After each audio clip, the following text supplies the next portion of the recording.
ہمارے اگلے جو ریسورس پرسن ہیں وہ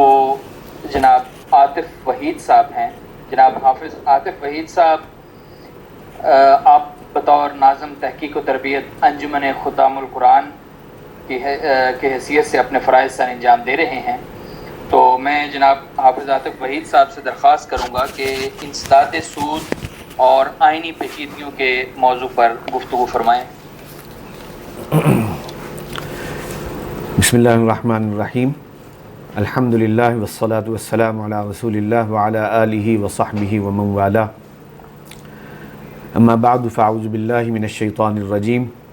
ولو انہم اقاموا التوراۃ والانجیل وما انزل الیہم من ربہم لأکلوا من فوقہم ومن تحت ارجلہم. صدق اللہ العظیم. رب اشرح لی صدری ویسر لی امری واحلل عقدۃ من لسانی یفقہوا قولی. معزز اساتذہ کرام، علماء کرام اور شرکائے مجلس، سب سے پہلے میں اللہ کا شکر ادا کرتا ہوں کہ ایک موقع ہمیں میسر ہوا ہے افہام و تفہیم کا، اور پھر یہ کہ شریعہ اکیڈمی کے جو ذمہ داران ہیں میں ان کا بھی خاص طور سے شکر گزار ہوں کہ انہوں نے اس موقع پہ ہمیں کچھ کہنے اور سننے کا موقع عطا فرمایا. میں کوشش کروں گا کہ اپنی گفتگو کو اپنے موضوع تک جو ہے وہ محدود رکھوں، اس لیے کہ وقت کی قلت ہے، اور آئینی جو پیچیدگیاں ہمارے سامنے درپیش ہیں، ہمیں درپیش ہیں، ان کے حوالے سے کچھ باتیں آپ کے گوش گزار کروں. دیکھیے، یہ جو معاملہ ہے آئین کا، قانون کا، تو یہ جو آئین اور قانون ہے اس کے حوالے سے ہمیں معلوم ہے کہ پاکستان میں اب تک 3 آئین جو ہیں وہ پیش ہو چکے ہیں. سن 56 کا آئین ہے، سن 1962 کا آئین ہے، سن 1973 کا آئین ہے. زیادہ تر اس وقت چونکہ متعلق 73 کا آئین ہے، اس لیے اس سے زیادہ بحث کروں گا میں، اور اس میں جو پیچیدگیاں نظر آتی ہیں میں ان کے بارے میں بات کروں گا. البتہ یہ ہے کہ تحدیثاً للنعمہ چند اہم باتوں کا بھی ذکر کرنا ضروری ہے کہ جو اس 73 کے آئین سے پہلے بعض اقدامات کی صورت میں ہمارے سامنے ہیں. آپ کو معلوم ہے قیام پاکستان سن 1947 ہے، تو اس کے بعد سن 48 میں ہی قائد اعظم کی ایک مشہور معروف تقریر ہے، وہ ریکارڈ پر ہے، جو ایک پالیسی سٹیٹمنٹ کا درجہ رکھتی ہے. اس کے بعد سن 1949 میں قرارداد مقاصد ہے، جس میں اللہ کی حاکمیت کا یعنی حاکمیت الہی کا اقرار کیا گیا ہے. اور یہ جو قرارداد مقاصد تھی اسے بعد میں آئین کا جو ہے ایک مستقل حصہ بھی بنا دیا گیا، ایفیکٹو پارٹ بنا دیا گیا. ہر آئین میں جو اس سے پہلے پیش ہوا ہے اس میں اسلامائزیشن کا اور خاص طور سے انسداد سود کا کسی نہ کسی حوالے سے تذکرہ موجود ہے. پھر یہ کہ 1962 میں اسلامی نظریاتی کونسل قائم کی گئی تھی اور اس کے کچھ اہداف مقرر کیے گئے تھے. یہ بھی ہمارے لیے ایک اسٹرینگتھ کی بات ہے، تقویت کا ذریعہ ہے. اور پھر یاد کیجئے کہ کونسل نے جو ابتدائی رپورٹ پیش کی تھی 1969 میں، وہ رپورٹ بہت اہم ہے، جس میں یہ کہا گیا تھا کہ ربا حرام ہے اور کمرشل انٹرسٹ ربا ہے، اور کوئی شرح کی کمی بیشی سے فرق نہیں پڑتا کہ آیا وہ ربا جو ہے کہ نہیں ہے، یہ بہر صورت انٹرسٹ جو ہے وہ ربا ہی ہے. تو یہ وہ چیزیں ہیں کہ جو 73 کے آئین سے پہلے کی تھیں. اب میں کچھ باتیں 73 کے آئین کے حوالے سے اس لیے رکھنا چاہتا ہوں کہ اسی میں کچھ ایسی پیچیدگیاں ہیں جس کی وجہ سے اتنی اہم جو بھی پیش رفتیں ہوئی ہیں اور بہت سے معاملات میں ہم نے پیش قدمی کی ہے وہ بالآخر نتیجہ خیز نہیں ہو پائیں. پہلی بات تو یہ ہے کہ 73 کا آئین ایک متفق آئین ہے بحمداللہ، اور اس کے بنانے والوں کو ہمیشہ جو ہے وہ اچھے الفاظ میں یاد کیا گیا ہے. اسی میں پاکستان کو اسلامی جمہوریہ قرار دیا گیا ہے. اور پھر یہ کہ اس میں جو پریمبل میں قرارداد مقاصد موجود ہے، اور پھر یہ ہے کہ دفعہ 2 کی روح سے اسلام to be the state religion یہ بھی طے ہے، آئین میں طے ہے، اور صدر اور وزیر اعظم دونوں عہدے جو ہے وہ مسلمان ہونے سے مشروط کیے گئے ہیں. اس کے بعد آپ دیکھیے، یاد کیجئے کہ دفعہ 2A ایڈ کی گئی ہے 1985 میں، یعنی جو آبجیکٹیو ریزولوشن ہے اس کو کہا گیا ہے کہ objective resolution to form part of substantive provision, یعنی یہ مؤثر بھی ہے، سبسٹینٹیو پارٹ ہے، اور یہ کہ جیسے دیگر دفعات جو ہیں ایفیکٹیو ہیں اسی طرح سے یہ بھی ایفیکٹیو ہے. اس کے بعد چیپٹر 2 کے اندر آپ کو معلوم ہے جو دفعات ہیں جس میں پرنسپلز آف پالیسی کا بیان ہے، یہ دفعہ نمبر 29 سے لے کر 40 تک ہیں، جن میں حکمت عملی کے جو اصول ہیں، بنیادی اصول وہ مقرر کیے گئے ہیں، وہ اصول کے جو ملک کی حکمرانی کے لیے بنیاد کی حیثیت رکھتے ہیں، اور مملکت کا فرض یہ قرار دیا گیا ہے کہ قانون سازی میں ان اصولوں کا اطلاق کیا جائے گا۔ چنانچہ دفعہ نمبر 31 جو ہے وہ تو ہے ہی اسلامک وے آف لائف کے بیان پر مشتمل، اور اگر میں اس کو آپ کے سامنے اختصار سے پڑھ دوں تو آپ کو اندازہ ہو جائے گا کہ کتنی وضاحت سے اسلامک وے آف لائف ہمارے قانون آئین کے اندر موجود ہے۔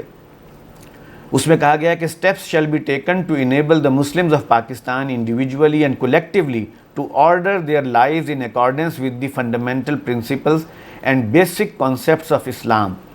and to provide facilities whereby they may be enabled to understand the meaning of life according to Holy Quran and Sunnah۔ اب یہ اتنی وضاحت سے دفعہ نمبر 31 میں موجود ہے کہ اس کی مزید تصریح کرنے کی ضرورت نہیں ہے۔ اس کے بعد 37 دفعہ نمبر 37 جو ہے وہ آپ کو معلوم ہے promotion of social justice and eradication of social evils پر مشتمل ہے، اور اس کی 9 عدد سب کلازز ہیں۔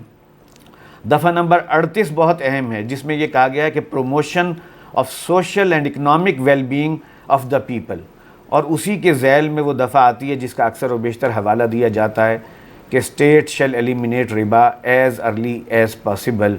یہ وہ معاملہ ہے کہ جو گویا اب ریاست کی ذمہ داریوں میں شمار کیا گیا،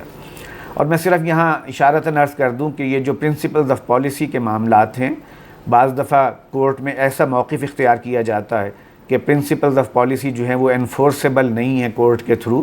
یہ صرف ایک گائیڈ لائنز کی حیثیت ہیں، لیکن اس بارے میں بھی سپریم کا ایک ویو جو ہے وہ ریکارڈ پر موجود ہے کہ یہ انفورس کیے جا سکتے ہیں، اور اس کے لیے دلائل میسر کرنے کی ضرورت ہے، ورنہ یہ انفورس کیے جا سکتے ہیں۔ اس کے بعد آپ دیکھیے آئین میں جو ہے وہ ایک چیپٹر کا اضافہ کیا گیا، اور اس کا اضافہ جو ہے وہ 1979 میں ہوا تھا، جسے 3A چیپٹر کہا جاتا ہے، اور اس میں ایک فیڈرل شریعت کورٹ کے قیام کا جو ہے وہ فیصلہ ہوا ہے۔ اس کے بعد 1980 اور 81 میں اور 82 میں اس والے آئین کے اس چیپٹر کے اندر کچھ ترمیمات ہوئی ہیں، اور جو اس سے متعلق دفعات ہیں 203A سے لے کر اور E یا F تک جو بھی دفعات ہیں ان میں کہیں کہیں معمولی جو ہے تبدیلیاں کی گئیں۔ یہ جو فیڈرل شریعت کورٹ ہے اس کے حوالے سے بھی آپ کے علم میں ہونا چاہیے کہ اس کی جو ذمہ داریاں بتائی گئی ہیں 203D کے حوالے سے، اس کو بھی میں ایک کوٹیشن پڑھ دیتا ہوں اپنے آئین کی کتاب سے کہ the court may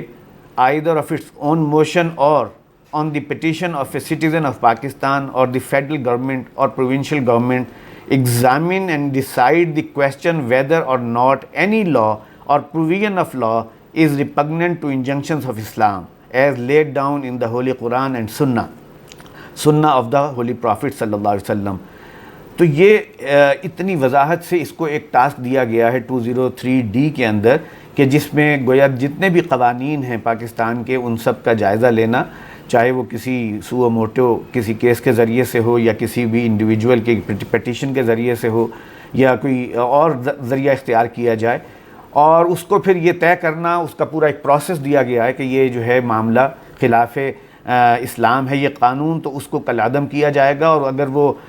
کوئی ڈیڈ لائن نہیں دی جاتی تب بھی ایک وقت جو ہے وہ طے کیا گیا ہے آئین کے اندر کہ اس کے بعد وہ قانون جو ہے وہ دستور سے حذف ہو جائے گا۔ اس کے بعد آپ دیکھیے کہ میں چند دفعات کا ذکر اور کر کے پھر اپنی اصل بات کی طرف آتا ہوں کہ دفعہ نمبر 227 یہ پھر ایک بہت اہم جو ہے وہ کلاز ہے ہمارے آئین کی، اور اس میں اس آرٹیکل میں کہا گیا کہ provisions relating to the Quran and Sunnah, یعنی اسلامک وے آف لائف اپنی جگہ ہے، ریلیٹنگ ٹو قرآن اینڈ سنہ جو ہے وہ اس کو مزید وضاحت کے ساتھ آئین کا حصہ بنایا گیا ہے، اور اس میں یہ کہا گیا ہے آئین کی کتاب میں کہ all existing laws shall be brought in conformity with the injunctions of Islam as laid down in the Holy Quran and Sunnah, in this part referred to as the injunctions of Islam, and no law shall be enacted which is repugnant to such injunctions۔ تو اتنی وضاحت سے جو ہے یہ دفعہ number 227 جو ہے وہ ہمارے آئین کا حصہ ہے۔ اس کے بعد دفعہ نمبر 228، 29، 30 یہ بھی جو ہیں وہ اسلامی دفعات ہی ہیں، اس لیے کہ ان میں کاؤنسل آف اسلامک آئیڈیالوجی یا جسے آئین میں اسلامک کاؤنسل کہا گیا ہے اس کے قیام اور اس کی کمپوزیشن سے اس کا تعلق ہے، اور پھر کیسے جو ہے وہ کوئی پارلیمنٹ اس کونسل کے جو اسکالرز ہوں گے ان سے فائدہ اٹھائے گی اور کیسے ان سے جو ہے وہ گائیڈنس لے گی، اس کا ذکر 229 میں ہے۔ اور پھر یہ ہے کہ فنکشنز آف اسلامک کاؤنسل جو ہیں وہ دفعہ 230 میں دیے گئے ہیں۔ میں نے یہ جو چند دفعات کا آپ کے سامنے ذکر کیا ہے، اس سے تو یہ معلوم ہوتا ہے کہ ہمارا آئین ماشاءاللہ پورے طور سے ایک اسلامی آئین ہے، اور اس میں اسلام کے قیام اور نفاذ کی جملہ پروویژنز پوری کی گئی ہیں، اور یہ ہے کہ اس کے ہوتے ہوئے گویا کوئی قانون بھی خلاف شریعت نہیں بن سکتا، کتاب و سنت کے نہیں بن سکتا، اور آئین چونکہ محافظ ہے ان تمام چیزوں کا، لہٰذا آئین ہمارے لیے ایک بہت مقدس شے ہے۔ لیکن حقیقت میں کیا ہے، یہ ہے کہ وہ پیچیدگیاں جن کا کہ میں اب ذکر کرنا چاہ رہا ہوں، اور میں سمجھتا ہوں کہ اگر جب تک ان پیچیدگیوں کو دور نہیں کیا گیا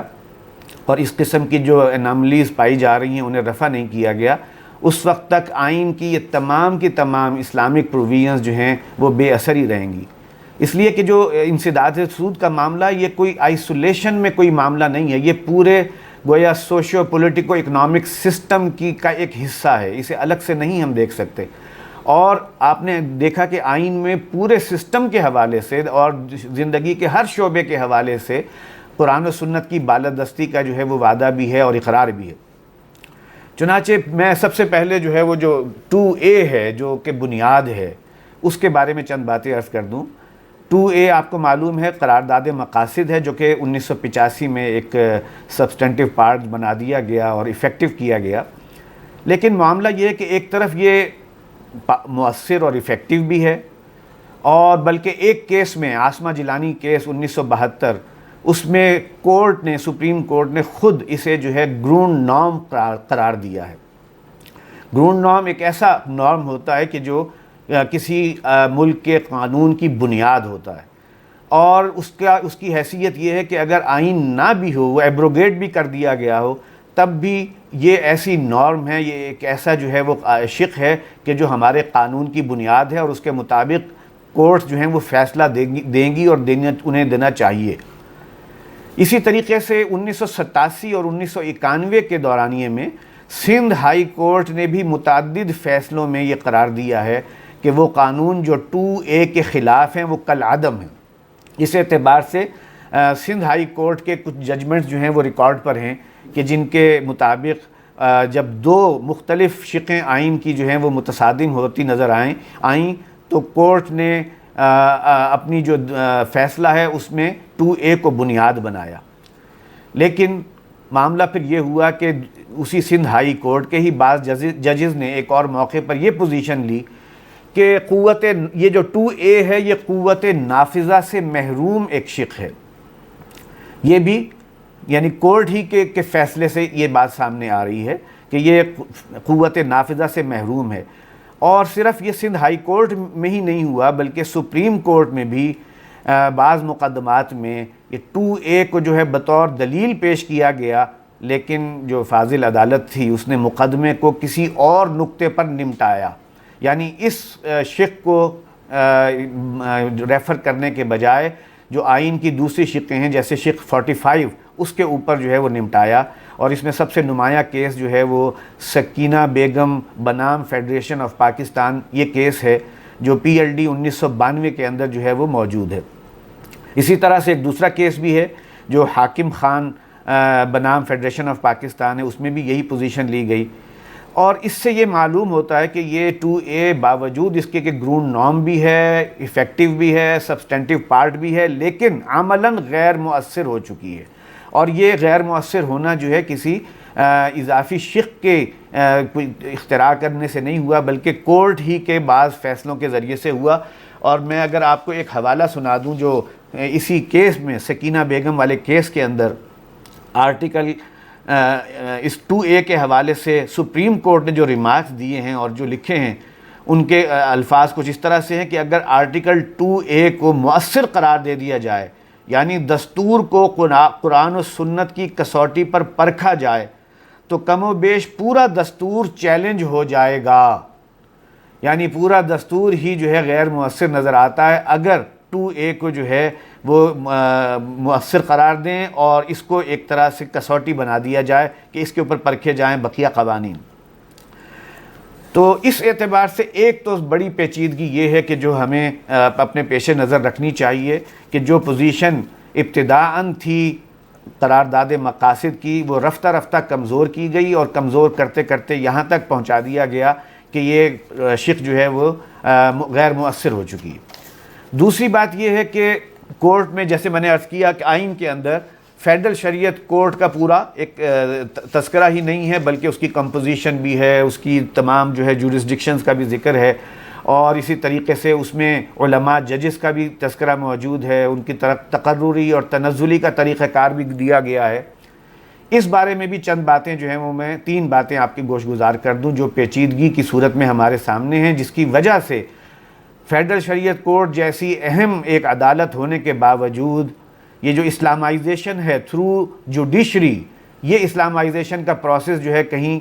کسی معاملے میں تو کہیں بروئے کار آ جاتا ہے، لیکن جو معاملات قومی نوعیت کے ہیں، جن کا تعلق ہماری ملک و ملت سے ہے، جن کا تعلق ہماری معیشت سے ہے، ان معاملات میں یہ کورٹ جو ہے وہ کسی نتیجے تک پہنچنے میں کامیاب نظر نہیں آتی۔ پہلی بات تو یہ ہے کہ علماء کی اہلیت کے حوالے سے کوئی نمایاں بات نہیں اس کے اندر ذکر کی گئی، بلکہ یہ بھی ایک طرح سے ثوابدیدی معاملہ رکھا گیا کہ جس کو چاہا علماء ججز قرار دے کر اس کورٹ کا حصہ بنا دیا اور جسے چاہا اسے ایک طرف کر دیا، چاہے ان کی وہ جسے بنایا گیا اس کی اہلیت اس درجے کی ہو یا نہ ہو۔ دوسری بات ان کی تعداد کے حوالے سے بھی یہ ایک معاملہ بڑا ہی نازک ہے کہ ابتداءً جو ہے 3 علماء ججز کو شامل کیا گیا تھا، اور اس کے چیف جو ہیں اس کورٹ کے چیف پینل کے جو چیف ہوں گے ان کو ملا کر کل 8 ججز کی تعداد زیادہ سے زیادہ مقرر کی گئی، لیکن بعد میں 3 علماء والے جو پینل کا جو معاملہ تھا اسے حذف کر دیا گیا۔ تو اب گویا فیڈرل شریعت کورٹ کے اندر بھی علماء کی تعداد کو اپنے ہی ہاتھ میں رکھ لیا گیا ہے کہ دیکھتے ہوئے حالت اور موقع کی مناسبت اور نزاکت کو دیکھتے ہوئے چاہیں تو ایک ڈال دیں اور وہ بھی اپنی مرضی کا، اور چاہیں تو ان کو جو ہے وہ کسی غیر عالم کو بھی عالم قرار دے کے اس کے اندر بٹھا دیا جائے۔ اور پھر تیسری بات یہ کہ ان کی تقرری اور تنزلی اس کے حوالے سے بھی کوئی ضابطہ مقرر نہیں ہے کہ ان کی اہلیت، ان کی جو ہے مدت کتنی ہوگی، ان کی تقرری کس میرٹ پر ہوگی، بلکہ صرف ایک نوٹیفیکیشن ہوگا، کوئی صدارتی نوٹیفیکیشن، اس کی بنیاد پر ان کو جو ہے وہ نوٹیفائی کیا جائے گا اور کسی دوسرے نوٹیفیکیشن کے ذریعے سے ڈی نوٹیفائی کر دیا جائے گا۔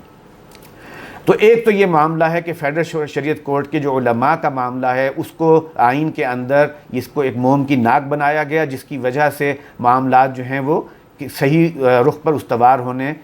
کا امکان نظر نہیں آ رہا۔ دوسرا معاملہ یہ ہے کہ فیڈرل شریعت کورٹ کے فیصلوں کے خلاف اپیل کے جو طریقے ہیں ان کے ضمن میں بھی ایک بہت ہی نامناسب رویہ جو ہے وہ اختیار کیا گیا ہے۔ یہ بھی ایک بہت بڑی پیچیدگی ہے جس کو دور کرنا ضروری ہے۔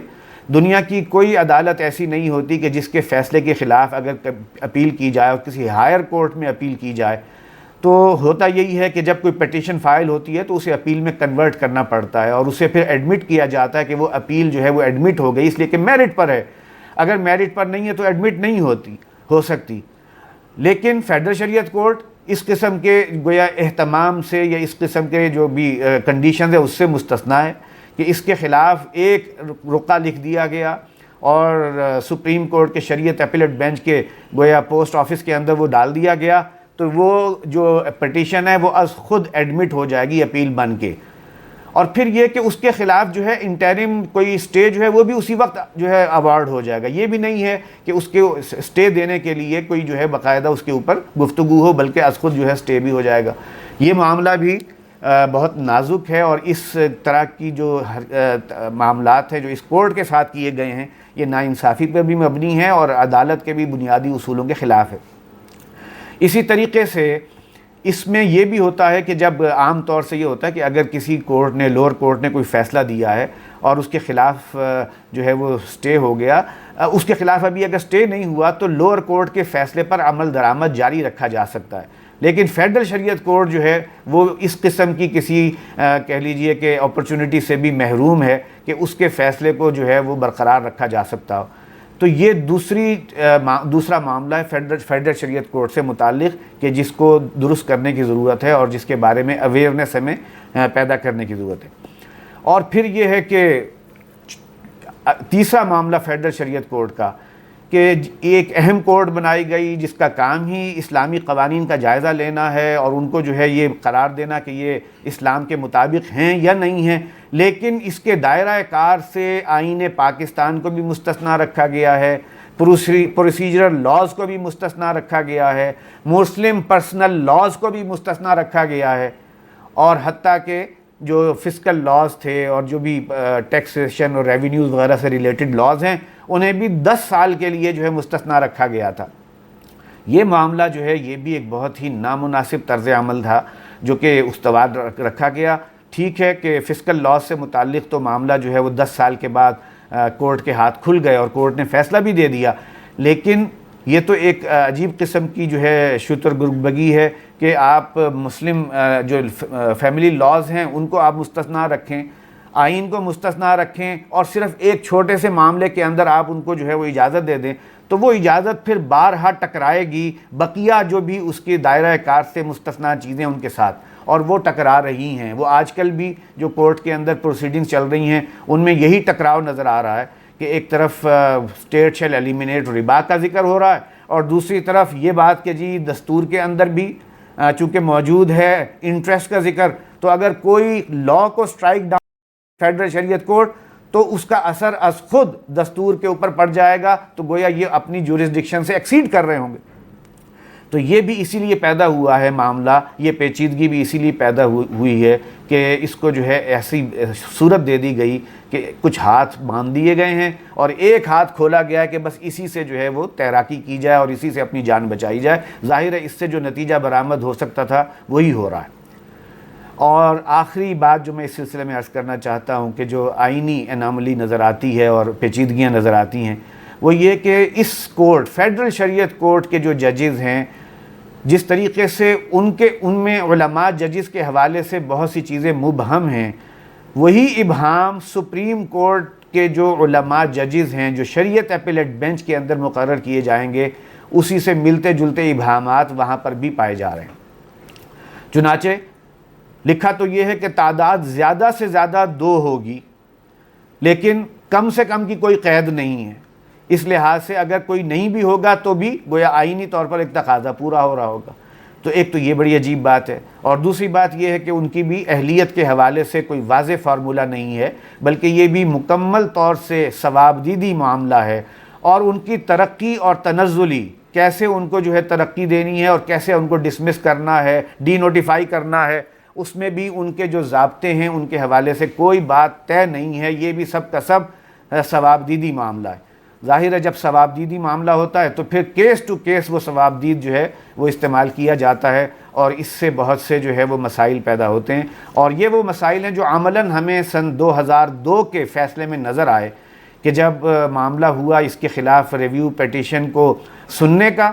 اور پہلی کورٹ نے جیسے ڈاکٹر شاہد صاحب نے تذکرہ کیا، پہلی کورٹ نے جو ہے وہ 1 سال کی مدت دے دی تھی، اضافہ دے دیا تھا 2001 میں، اور 2002 میں وہ مدت بھی ختم ہو رہی تھی. تو اس وقت جو سب سے اہل اور سب سے زیادہ نمایاں شخصیت اس بینچ کا پارٹ تھی اسے بغیر کوئی وجہ بتائے ڈی نوٹیفائی کر دیا اور ان کی جگہ پر ایسے جو ہے ججز کو لا کر مقرر کر دیا علماء ججز کے نام پہ جن کا اس طرح کے معاملات سے کبھی پہلے کوئی تعلق نہیں رہا، اور ظاہر ہے ان کی وہ اہلیت جو ہے اس کے حوالے سے سوالات اٹھتے رہے. تو یہ 4 جو ہیں اہم میں سمجھتا ہوں پیچیدگیاں ہیں. ان پیچیدگیوں کو دور کیے بغیر یہ جو اسلامائزیشن کا پروسیس ہے، چاہے وہ سود سے متعلق ہو یا دیگر معاملات سے متعلق ہو، وہ آگے نہیں بڑھ سکتا. یعنی اس کو مقننہ کی لیول پر جو ہماری اسلامائزیشن ہے یا جوڈیشری کے لیول پر اسلامائزیشن کا پروسیس ہے، وہ یہ پروسیس جو ہے وہ کہیں نہ کہیں رکاوٹوں کا ہی شکار رہے گا جب تک کہ ان کو دور نہ کیا جائے. اور اس حوالے سے آخری بات یہ عرض کر دیتا ہوں کہ 4 باتوں کو اگر ہم طے کر لیں اور اس کے لیے ایک مل جل کر ایفرٹ کی جائے تو مجھے امید ہے کہ ہم ایک جو ہے وہ بہتر صورتحال تک پہنچ سکتے ہیں. ان میں سے یہ کچھ مطالبات جو ہیں ہم اپنے اس سیمینار کی وساطت سے اگر اپنا جو مقتدر حلقے ہیں ان کے سامنے رکھیں کہ پورے دستور میں جہاں بھی کوئی شے دستور کی دفعہ 2A یعنی قرارداد مقاصد کے منافی ہے اسے یا خارج کر دیا جائے یا صراحتاً قرارداد مقاصد کے تابع کر دیا جائے، تب تو یہ جو تصادم ہوتا ہے دفعات کا وہ تصادم دور ہو سکتا ہے، بصورت دیگر یہ تصادم جاری رہے گا۔